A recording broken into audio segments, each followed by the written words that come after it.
Do I want that job? Hell yes, I want that job. And I was more determined than ever that I was going to do everything I could to get it. A few days later, I get a call to go for a physical interview. For a physical test with a doctor. So I get the physical, no problem. I get the name of a psychiatrist, and I'm supposed to go for a complete psychiatric evaluation. That was fun. I actually wrote a chapter about that in my book, but we cut it out in the final edition. But if I write another one, a sequel or something, it'll be in there. That was a real good experience. So anyway, so I'm waiting around, and sure as hell, a few days later, we're now in the month of June. We've gone from May to June, and I get another call from Lieutenant Lewis, and he says, "Will, this is Lieutenant Lewis in Oakland, California." And I said, "Yes, sir." And he's bright, cheery, fun, sounds nice on the phone. And he says, "Listen," he said, "do you still want to be a cop in Oakland, California?" And I said, "Yes, sir." I said, "I do." And he says, "I want to offer you that position." He said, "How do you feel?" I said, "Oh, sir," I said, "that's exciting." I said, that's really great." He said, "Will, what day do you turn 21? I said, "I turn 21 next Wednesday, sir." And he said, "Will, I want you in my office at 8 o'clock next Wednesday morning." I said, "Yes, sir, I'll be there." When my mom got home, needless to say, I was excited to share the information. And the first thing we did is get a map of California and try to figure out where the fuck Oakland was. I had no idea. So we're looking at the map, and Mom goes, "Oh, look, it's right across from San Francisco." Mom had been to San Francisco, and she said, "That's a beautiful city." She said, "It's cultured, there's art, there's museums, beautiful restaurants." She said, that's a great city." She said, "And look, Oakland's right across that bridge. Oakland must be beautiful too." Famous last words. So, on that Wednesday morning, June 22nd, 1965, at 8 o'clock in the morning, I showed up at Lieutenant Lewis's office. He was bright, friendly, cheery. He brought me a cup of coffee. We chit-chatted for a little while. He puts me in a car and he drives me down to a magistrate's office in downtown Oakland. And in front of that magistrate, on my 21st birthday, with my left hand on the Bible, my right hand up in the air, I swear to protect and defend the citizens of the city of Oakland, California, uphold the laws of the state of California and the United States government, and I swear I do. I always tell people that on my 21st birthday, 3 things happened. 1, from that day on, I could go into any bar I wanted to and get shit-faced drunk. 2, I could vote. And number 3, from that day on, I was packing heat. From that day on, for the next 3.5 years, I had a .38 Smith & Wesson snub nose in the left armpit whenever I walked out of my house. As per department regulations, I was always armed. This kid, at 21, was packing heat. We go back downtown, and Lieutenant Lewis takes me down to the city jail, and they take my photograph. That's my photograph on my 21st birthday on the cover of my book. Happy birthday, Will. Then he takes me up to another office, and I'm issued my star. Now I say star. A lot of police departments have a little thin metal badge. In Oakland, they've got a big, heavy, 7-pointed star. I used to polish that star all the time. I love that star. Mine said 388 on it, Oakland Police Department. I love that star, and I used to look at that thing, and I thought that thing could stop bullets. After I got my star and my photo taken, he takes me up and he introduces me to the recruit class, which had actually already started for a week and a half. So I missed a week and a half, but it had 4.5 weeks to go. I'm standing there during the class. He introduces me to the class. This one smiling face turns around.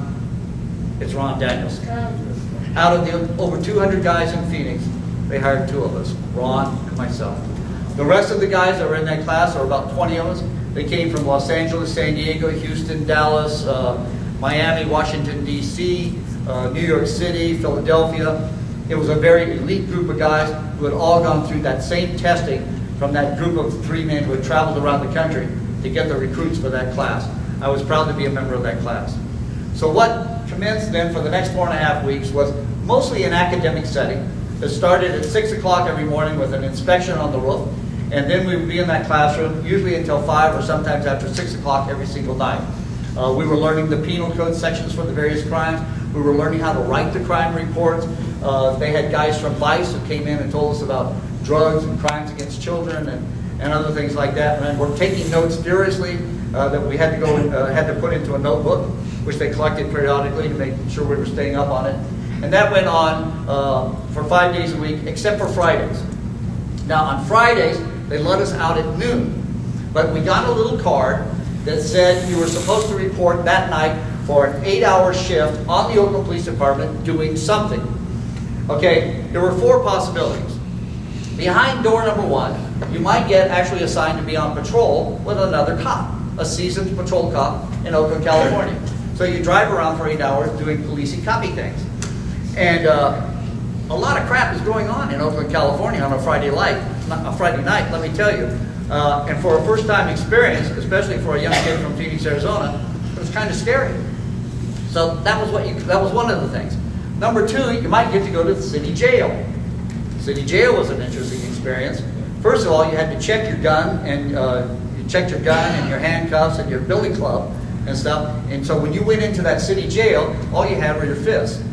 All night long, on a Friday night, people are being brought to that jail. They're coming in there. They're being strip searched. They're bending over. They're spreading the cheeks of your ass. They're looking up their hole to make sure there's nothing in there. They're being put in a cell. If there's something that happens, there's a fight or something like that, the only thing you've got are your fists and your manpower to overpower that son of a bitch and get him into a jail, into a cell.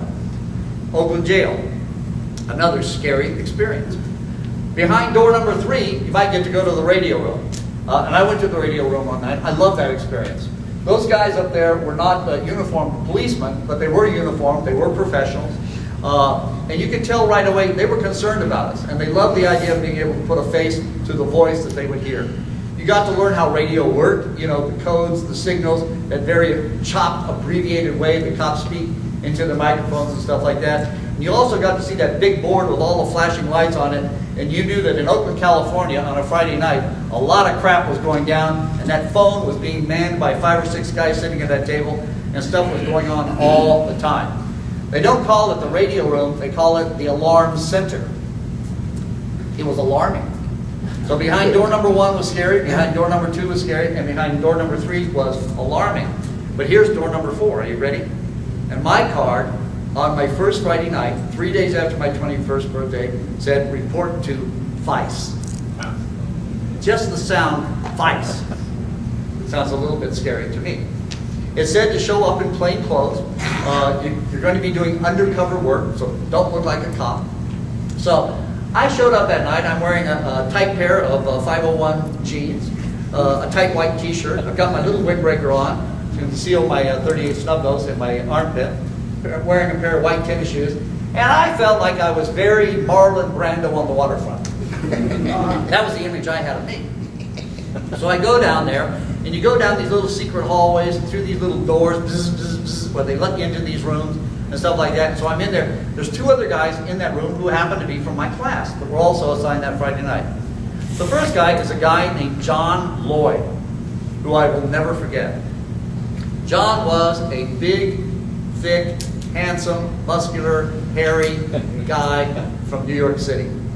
John Lloyd knew beyond a shadow of a doubt that he was God's gift to every woman and every man that had ever walked the face of the earth. There's 2 more chapters in my book about John. Very interesting guy. The other guy that was there that night was a Catholic priest, Father Frank Pichel. I loved Father Frank, and as it turned out, I actually sat at the rear of the class every day next to Father Frank, who sat there wearing his collar. The rest of us were in uniform. Father Frank had his collar. But that night in Vice, for the first time, he was not wearing his collar. So we're all sitting there and waiting, and 2 Vice guys come out, and they take John into another room, so John's gone. This other cop comes up to Father Frank. Hey, Father Frank, you know, good to see you here. You're going to go with me tonight. Hey, we're going to do something really interesting. Come on with me, Father. You know, we're going to have some fun tonight. And he takes the father away. Then 2 other Vice cops come out, and they take me, we go into a side room. I take off my little fancy windbreaker. They wire me with a 2-way walkie-talkie system so that they can hear everything that's being said to me and everything I'm saying. They give me a pair of handcuffs, which I shove in my right rear pocket, and they give me a little short billy club, which barely fits in one of my front pockets. And then they give me this big, heavy, thick Navy pea coat that says USS Arizona on it or something. And I'm supposed to be a sailor on leave from my ship at Alameda Naval Air or something like that for the night. That's my disguise. So we go through the tunnel to where we check out the Vice cars that are, of course, unmarked cars. And we get into the car, and they're starting to drive me around, and they're telling me about the assignment for tonight. I am going to be the decoy on what they call the Pussy Posse. Yeah, you heard me right. The pussy posse. As we're driving around, they're telling me that I'm going to be trying to pick up a prostitute that night there in Oakland, California. And they say, now listen, there are 5 elements to the crime of prostitution. She's got to say what she's going to do, where she's going to do it, how much it's going to cost, and 2 other things. I couldn't remember them then, I can't remember them now. But they're saying, you know, you got it, the 5 things. She's got to say 5 things. And I'm back there, of course, I'm Marlon Brando on the waterfront. Yeah, I got it, yeah, that's cool, you know. Yeah, 5 things. She's going to say 5 things, no problem. And I'm sitting there and I'm looking out the back seat, from the back seat of that patrol car, and the city is getting darker and darker and darker because the area that we're now driving to, all of the street lights have been shot out. So there's no street lights. But every once in a while, we get a glimpse of this area down the street that looks like the circus came to town. There's neon lights flashing and back and forth and stuff like that. With the window down, you can hear the people talking, laughing, you could hear music going, you could smell barbecued chicken and spare ribs and stuff like that. Man, it looked exciting down there. Something was going on. But they said, listen, we can't drive down that actual street. It was 14th Street between Wood and Willow. They said, we can't actually drive down that street because they'd spot this car in a minute and know that Vice is in the area for the night. And so, you know, the heat's in the area, so nothing's going to go down. So we can't actually drive you down that street. So what we're going to do is we're going to let you off a couple of blocks away, and you walk down there, and that's where the action will take place. Now I'm really getting scared. So eventually, they let me out a couple of blocks away, and they told me they're going to be on a side street to what's happening. And I'm thinking to myself, I'm sure they know how this is going to work, and I'm sure other young cops have done this, but I did know that 3 days past my 21st birthday, I was the youngest cop that had ever tried to do this. So I'm walking down the street, kind of waddling really, and Marlon Brando on the waterfront is gone. I'm now the Pillsbury Doughboy with a concealed weapon. And I'm waddling along the street, and I'm scared shitless that something's going to fall out, that billy club or something's going to happen and stuff like that. I'm nervous as hell, and I finally get down to that intersection, and I can now see that street across the intersection. In that one block in Oakland, California on 14th Street, there are anywhere from 50 to 100 black whores on that street. Interspersed among all those women who are shucking and jiving and laughing and singing and carrying on and going in and out of those gin joints are the pimps. Big black guys dressed in very outrageous suits. Lined up at that curb, for the entire length of that curb, are the pimp mobiles. These are the biggest Cadillacs, Lincolns, biggest Chryslers, biggest things that Detroit has to offer. They're all in custom colors with fancy custom hood trim and wheels and stuff like that. Lined up at that curb along that block. Man, it is a happening, let me tell you. Now I'm so nervous I'm about to pee my pants. So I stand there, and the light turns green, and I'm walking across the street, and the action begins. The girls see me coming. I cross that street, and here it goes. Hey boy, hey, look, good looking boy coming here tonight. Honey, look at me, what do you want, I got something for you, baby. Hey, oh, look at this good looking boy. Hey! I am determined. I don't want to look. I don't want to talk to you. I don't want to make eye contact with you. I have now figured it out.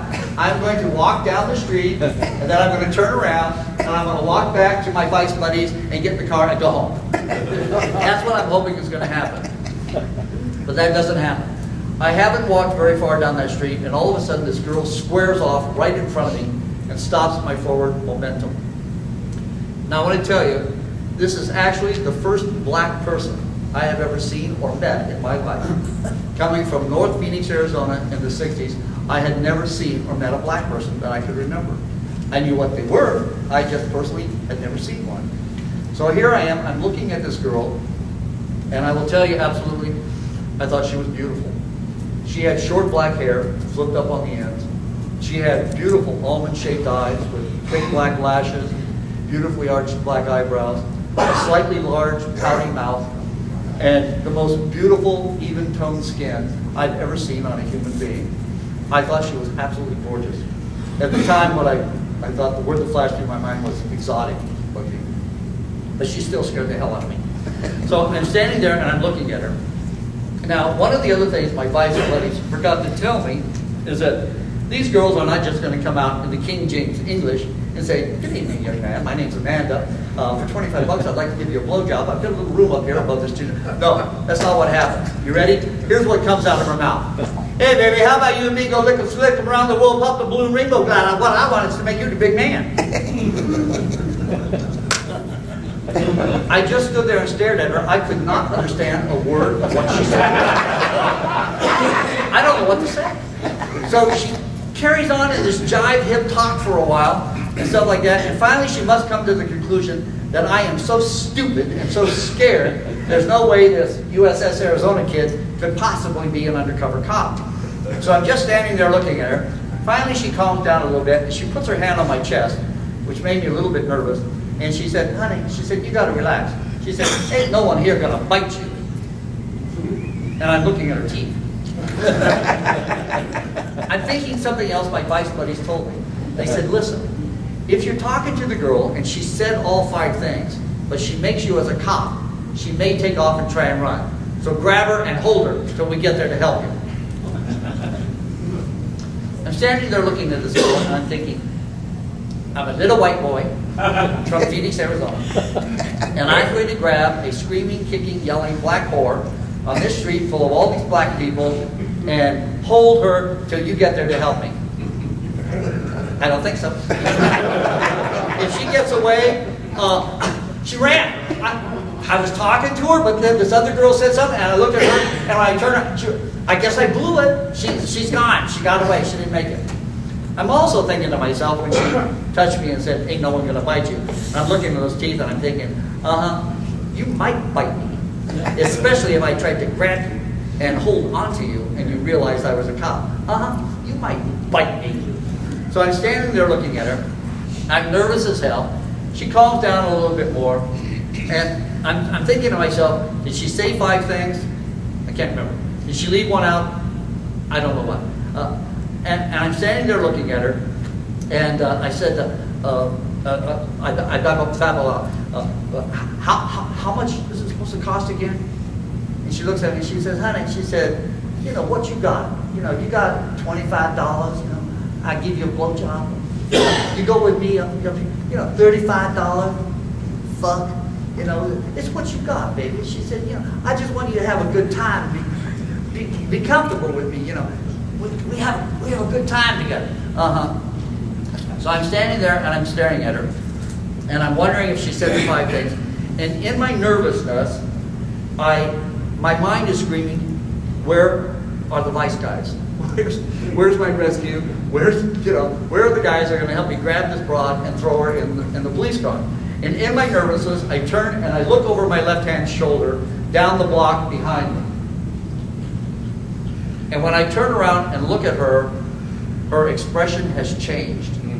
She is staring daggers at me. She saw me do that. And standing there staring at me, she leans to the side and she looks down the block behind me. When I looked, I did not see the vice car coming. But from a block away, in the dark, she saw it. And she knew what it meant. She squares back off in front of me again and she's staring at me. And I'm thinking, uh-oh, she's going to stab me. She's going to pull on an ice pick and stab me in my motherfucking heart. And I'm going to die right here 3 days after my 21st birthday on the street in Oakland, California. I'm fucking dead. Because I can't move, I'm scared shitless, my hands are buried in that pea coat, because a couple of times she tried to slip her hand into my arm to turn me and get me to go to that stairway and stuff. I can't move, I'm just scared to death. So I'm standing there, and without taking her eyes off of me, with that dead cold stare at me, she yells out to another girl who's standing nearby, and these are her exact words. She says, Lucy, tell Lucky I done been busted. And she stands there staring at me. The vice car does pull up to the curb. A guy gets out, he comes up, he stands behind her. She doesn't even turn to look at him. He says, come on, honey, be a nice lady, we're going downtown. She turns like a lady, she glides across the sidewalk, she gets into the back of the patrol car, he gets in with her, I get into the front seat, slam the front door. I can barely breathe. There was some commotion on the sidewalk. They all knew what was happening. Hey, what's this shit? What's going on here? What's going down? What are you guys doing here? But they didn't get involved. They just yelled. So anyways, we drive downtown. and we go into the Vice subterranean caverns where they did all of their stuff, and they wrote up the report and they booked her. John Lloyd comes back in. John Lloyd had a prostitute also, but he'd been at the opposite end of 14th Street where he'd picked up his hooker. And Father Frank comes back, and Father Frank is falling down drunk. They took Father Frank out to different bars, and they told Father Frank, what we're going to do is we're going to sit at the end of the bar and make sure the bartenders are like handling the money right, and they're not, you know, they're putting the stuff in the till and stuff like that. So we're going to be watching the bartenders. I don't think so. Every bartender in town knew every vice cop in town, and they gave them all free drinks whenever they came in. So I knew this wasn't a police activity, but it did get Father Frank absolutely shit-faced that night. What happened that night, when they brought John's girl in, and Father Frank came in, there were some more things that happened that night in Vice that are very, very funny. I guarantee you've never read anything like that, never seen anything like that on TV. But what happened that night with the three of us there and the women that we had arrested and stuff like that is very, very funny, and it's in the book. So skipping ahead, I graduated out of recruit class. I'm now a patrolman. I'm on the streets of Oakland, California. And the first thing I wanted to do is get back to the gym and start working out again. When I was hired on the police department, I weighed 175 pounds. I was lean, I was mean, I was muscular. But looking around at my fellow cops, I realized I wanted to pack on a little bit more weight. So I wanted to get back to the gym as soon as I possibly could. Within the next year, working out at the Oakland YMCA, I packed on 40 pounds of solid muscle. I had 18-inch arms, and I could bench press 325 pounds. I was a rough, tough, mean little fucker, and I was armed. So that was my modus operandi.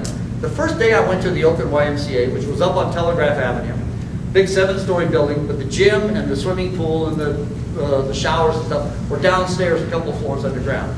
When I went and I took one look at that gym, and I thought, man, I have found my home.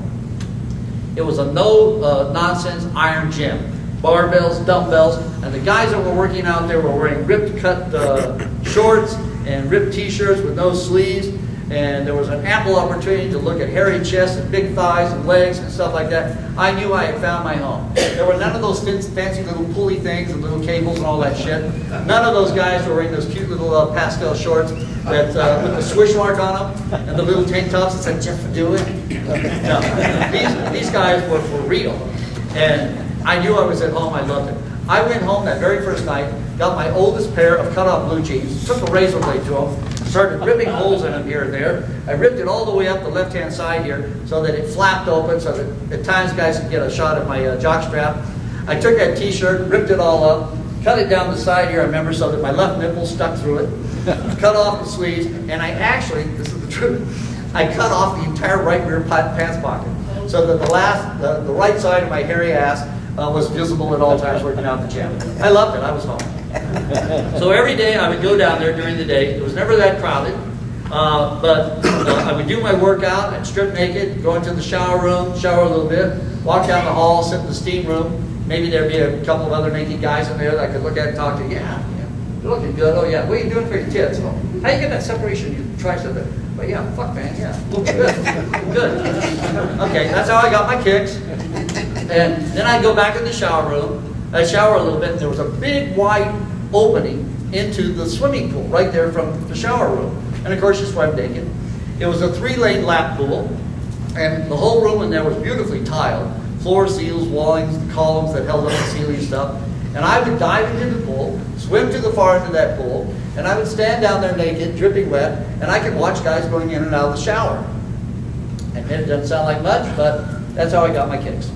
And from that distance away, I felt anonymous enough and safe enough that if I got a hard-on, which I sometimes did, I had no control over that thing. But if I saw somebody, I got a little excited. I was far enough away, I knew that nobody could see what I'm doing.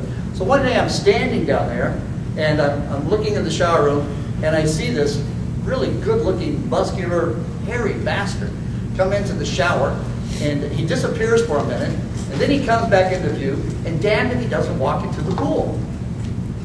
And I'm standing there and I'm thinking, what the hell are you doing? This is my pool. There was never anybody in that pool during the day but me. And so I'm standing there and I'm looking at this guy and I'm thinking, oh, wait a second. He thinks it's cold, so he doesn't want to dive in and stuff because he thinks the water's cold. And then as I'm standing there, I'm looking at this guy, I'm thinking, can he see me? Is he looking at me? You know, what the hell is going on with this guy? And all of a sudden he dives in the pool and starts swimming straight forward where I'm standing.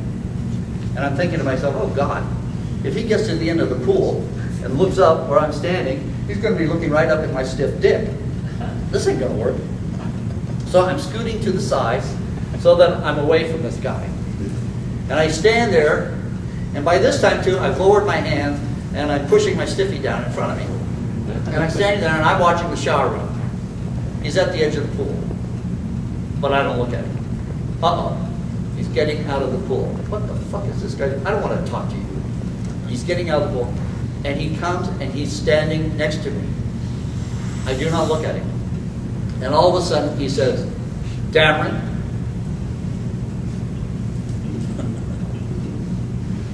I turn and look at this guy. I give him the steeliest, hardest, most aggressive look that I can possibly manage. Considering, of course, that I'm standing there dripping wet with a heart on. And I go, hey. My voice sounded a little funny. Didn't quite sound like me. He says, Damron, he said, I'm Lieutenant Mike Karajosis on the Oakland Police Department. I've seen you around the department a few times, and I think somebody mentioned your name to me. And I go, hey, yeah, that must be it, huh? Something is definitely wrong with my voice. I've never sounded like that before in my life. I had kind of this thick, southern, slurry, stupid boy way of talking. I don't know what I'm doing, right over me. I've never talked to a man like this before, and it was just, and I'm so nervous, I just don't even want to talk to him or be looking at him and stuff. What the hell is he saying now? He's in a theatrical group. He's in little theater. He does plays, and they read plays, and they perform in a little theater around the San Francisco area. Really? Okay, here's what comes out of my mouth. You ready? Oh yeah, plays, yeah, that's cool. I was in this play one time. I was in grade school, and I was the king. And this girl, she was the queen, and she had a little like tiara on her head or something.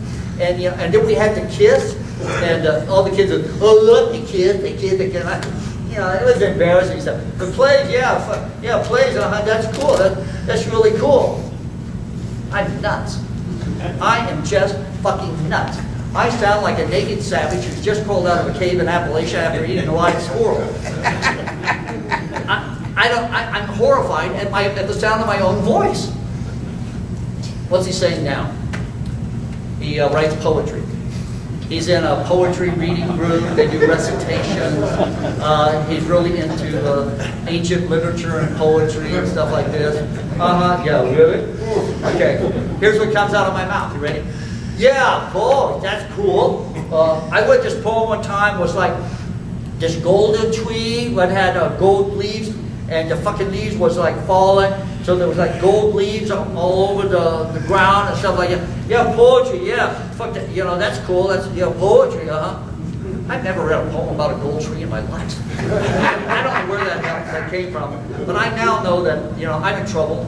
I'm crazy. Just fucking shoot me. Shoot me now and put me out of my misery. I don't want to talk to this guy. I don't want to look at this guy. I just want to get the hell away from him. And so finally I babbled. So, hey, it's been nice looking at, talking to you. But I'm late, I think. I'm meeting somebody. Yeah, I got to get going. And so I got to get out of here. So, very nicely, he puts out his hand and he says, Damron, he said, I really enjoyed talking to you. And I hope we can get together again sometime in the department and talk again. Yeah, sure, yeah, that's cool. I'm thinking, you want to talk to me? I sound like an idiot. You've got to be wondering, how the hell did he get on the police department? How the hell did he ever pass the oral? Why would you want to talk to me? And I'm thinking, but I don't ever want to talk to you again. So I sort of turn to the side as best I can. I jump into the pool, my dick sticking out like the rudder on a ship. I swim the length of that pool like an alligator's chewing on my ass. I get out, I shower, I slip and slide across the floor to get out of that room, get to my locker, put on all my clothes, dripping ass wet, fuck, now my shoes and my socks are wet, grab my bag, and I get out of there. I do not ever want to see Lieutenant Mike again as long as I live. It's a big department. There's over 500 men. I've never seen you before. I don't want to see you again. But I do.